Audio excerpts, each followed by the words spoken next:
অসমত এতিয়াৰে পৰা নাথাকিব কোনো কংগ্ৰেছ নেতাৰ ফেন ক্লাব বন্ধ কৰিব লাগিব গৌৰৱ গগৈ ভূপেন কুমাৰ বৰা ফেন ক্লাব সংস্কৃতিৰ বিৰুদ্ধে কঠোৰ হৈছে কংগ্ৰেছ হাইকমাণ্ড কংগ্ৰেছত কেৱল ৰাহুল গান্ধী সোনিয়া গান্ধী আৰু প্ৰিয়ংকা গান্ধীৰহে ফেন ক্লাব থাকিব কংগ্ৰেছৰ ৰাজনৈতিক পৰিক্ৰমা বিভাগৰ বৈঠকত এই সিদ্ধান্ত গ্ৰহণ কৰা হৈছে ফেন ক্লাব বন্ধ সন্দৰ্ভত শীঘ্ৰেই ঘোষণা কৰিব প্ৰদেশ কংগ্ৰেছ আমি পুনৰবাৰ জনাব বিচাৰিছো এই মুহূৰ্তত এক গুৰুত্বপূৰ্ণ খবৰ লাভ কৰা হৈছে ৰাহুল গান্ধী সোনিয়া গান্ধী প্ৰিয়ংকা গান্ধীৰহে থাকিব কেৱল ফেন ক্লাব অসমত এতিয়াৰে পৰা নাথাকিব কোনো কংগ্ৰেছ নেতাৰ ফেন ক্লাব বন্ধ কৰিব লাগিব গৌৰৱ গগৈ ভূপেন কুমাৰ বৰাৰ ফেন ক্লাব সংস্কৃতিৰ বিৰুদ্ধে এতিয়া কঠোৰ হৈ পৰিছে কংগ্ৰেছ হাইকমাণ্ড ইতিমধ্যে উল্লেখ কৰিছো কংগ্ৰেছত কেৱল ৰাহুল গান্ধী সোনিয়া গান্ধী আৰু প্ৰিয়ংকা গান্ধীৰহে ফেন ক্লাব থাকিব কংগ্ৰেছৰ ৰাজনৈতিক পৰিক্ৰমা বিভাগৰ বৈঠকতে সিদ্ধান্ত গ্ৰহণ কৰা হৈছে কিন্তু অধিক তথ্য জানিবৰ বাবে আমাৰ জ্যেষ্ঠ সাংবাদিক অমৰেন্দ্ৰ ডেকাৰ সৈতে ফোনযোগে সংযুক্ত হ'বলৈ বিচাৰিছো অমৰেন্দ্ৰ ডেকা সবিশেষ আপোনাৰ পৰা আমি জানিব বিচাৰিছো হয় সব এটা অতি গুৰুত্বপূৰ্ণ সিদ্ধান্ত গ্ৰহণ কৰিছে কালি আমি উল্লেখ কৰিছো যে কংগ্ৰেছৰ যি ৰাজনৈতিক পৰিক্ৰমা সমিতিৰ বৈঠক অনুষ্ঠিত হৈছিল এআইচিচি সাধাৰণ সম্পাদক জিতেন্দ্ৰ সিঙৰ উপস্থিতিত তাত কেইবাটাও গুৰুত্বপূৰ্ণ সিদ্ধান্ত গ্ৰহণ কৰিছে 9টা গুৰুত্বপূৰ্ণ সিদ্ধান্ত গ্ৰহণ কৰিছে আৰু সংবাদ মাধ্যমৰ সন্মুখত আহি কালি প্ৰদেশ কংগ্ৰেছৰ সভাপতি ভূপেন কুমাৰ বৰাই এই সিদ্ধান্তসমূহৰ বিষয়ে অৱগত কৰিছে কিন্তু এটা অতি গুৰুত্বপূৰ্ণ সিদ্ধান্তৰ কথা তেওঁলোকে কালি সংবাদ মাধ্যমৰ ওচৰত উল্লেখ কৰা নাই আমি বিশ্বস্ত সূত্ৰৰ পৰা কালি যি পিএছচি বৈঠক অনুষ্ঠিত হৈছিল এই বৈঠকত হোৱা এই খবৰ আমি আপোনালোকক দিব বিচাৰিছো যে কংগ্ৰেছৰ প্ৰদেশ কংগ্ৰেছৰ একাংশ নেতাৰ নামত যি ফেন ক্লাব গঢ়ি উঠিছে সেই ফেন ক্লাব এতিয়াৰে পৰা থাকিব নোৱাৰিব প্ৰদেশ কংগ্ৰেছৰ কোনো বিষয়ববীয়াই কংগ্ৰেছৰ জিলা পৰ্যায়ৰ হওক বা ব্লক পৰ্যায়ৰ হওক কোনো বিষয়ববীয়াই কোনো ফেন ক্লাব গঠন কৰিব নোৱাৰিব শেহতীয়াকৈ দেখা গৈছিলে যে সাংসদ গৌৰৱ গগৈ নামৰ এটা ফেন ক্লাব গঠন হৈছিলে আৰু এই ফেন ক্লাবে প্ৰদেশ কংগ্ৰেছৰ সমান্তৰালকৈ তেওঁলোকে কিছুমান কাৰ্যসূচী গ্ৰহণ কৰিবলৈ কাৰণে আগবাঢ়িছিলে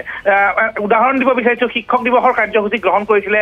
শিক্ষকৰ ওচৰলৈকে যোৱা কাৰ্যসূচী গ্ৰহণ কৰিছিলে প্ৰদেশ কংগ্ৰেছে কিন্তু সাংসদ গৌৰৱ গগৈৰ যিসকল অনুগত আছিলে তেওঁলোকে প্ৰদেশ কংগ্ৰেছৰ বেনাৰত শিক্ষকৰ ঘৰলৈ নগ'ল তেওঁলোকে গ'ল গৌৰৱ গগৈ ফেন ক্লাবৰ বেনাৰত ঠিক সেইদৰে যেতিয়া তৰুণ গগৈৰ মৃত্যুবাৰ্ষিকীত তেওঁলোকে শ্ৰদ্ধাঞ্জলি জ্ঞাপন অনুষ্ঠান কৰিলে সেই শ্ৰদ্ধাঞ্জলি জ্ঞাপন অনুষ্ঠান কংগ্ৰেছে দলীয়ভাৱে কৰিছিলে বিভিন্ন পৰ্যায়ত ধৰক ৰাজীৱ ভৱনত কৰিছিলে জিলা পৰ্যায়ত কৰিছে বিভিন্ন ব্লক কংগ্ৰেছত কৰিছে কিন্তু গৌৰৱ গগৈৰ অনুগত বা গৌৰৱ গগৈৰ অনুগামীসকলে তেওঁলোকে প্ৰদেশ কংগ্ৰেছৰ কৰ্মী হিচাপে নহয় তেওঁলোকে সাংসদ গৌৰৱ গগৈ ফেন ক্লাবৰ সদস্য হিচাপেহে তেওঁলোকে সেই কাৰ্যসূচীত অংশগ্ৰহণ কৰিলে বা সেই কাৰ্যসূচী অনুষ্ঠান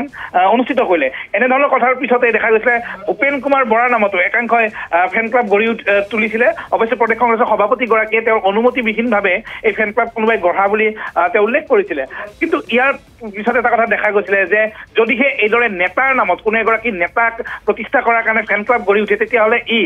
দলৰ প্ৰতি যি আনুগত্য সেই দলৰ প্ৰতি আনুগত্য কৰবাত নহয় কৰবাত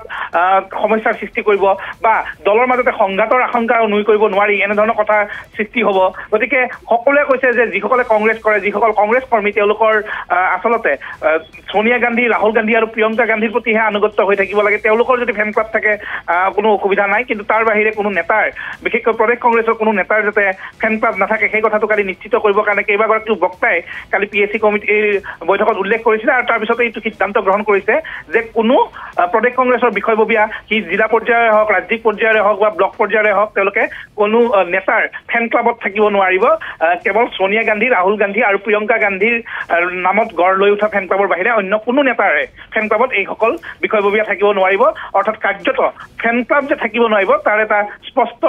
সিদ্ধান্ত কালি গ্ৰহণ কৰিছে হয় নিশ্চয়কৈ অমৰেন্দ্ৰ ডেকা আপোনাক এই মুহূৰ্তত ধন্যবাদ জনাইছো সবিশেষ জনোৱাৰ বাবে